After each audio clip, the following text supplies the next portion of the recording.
Et l'autre info, Guy Birenbaum est en Hongrie ce matin. Oui, des médias du monde entier, mais aussi le Figaro TV et même TV Les Stars m'ont permis de découvrir les ennuis d'un présentateur météo de la télévision hongroise. Céline Dacosta qui vient d'arriver. Voilà. Écoutez bien, quel genre d'ennui? Horvat Zilar, c'est son nom, était le monsieur météo de la chaîne TV2 le 8 avril dernier en prime time et en direct. Son bulletin météo a pris un drôle de tour. En fait, il a fait semblant de lâcher des paix sonores. Voilà. C'était des sons, évidemment, de faux paix envoyés par la régie. L'équipe- Tellement drôle. Oui, ils avaient trouvé ça rigolo d'illustrer comme ça les prévisions pour une journée qui s'annonçait, vous allez rire, venteuse. Au secours, Oui, au secours.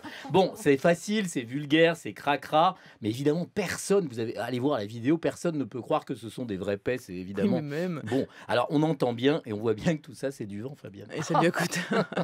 et ça lui a coûté cher. Et une fois qu'il a eu terminé de faire semblant de flatuler à l'antenne, le présentateur a dû affronter les plaintes des téléspectateurs, des plaintes apparemment si nombreuses qu'elles ont entraîné son licenciement, ma chère Céline, par la direction de la chaîne. Il avait pourtant été... J'aimerais bien savoir ce qu'il y a marqué à côté de motif. À trop péter. Voilà. Il avait pourtant été Non, mais je rêve. je sais pas. Il avait pourtant été embauché pour rafraîchir un peu les bulletins météo.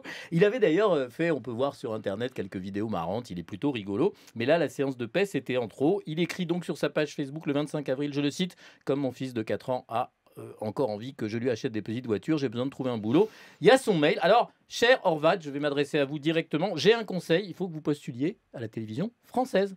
Vous devriez très facilement trouver du boulot dans une de ces émissions à succès où ce qui sort de la bouche des chroniqueurs est beaucoup, beaucoup plus vulgaire que vos gentils petits paix. Alors, histoire de reprendre un petit peu d'air, Fabienne, de hauteur pour finir, je vous propose un peu de Victor Hugo.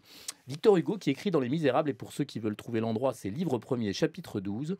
Le vulgaire est un vieux narcisse qui s'adore lui-même et qui applaudit le vulgaire.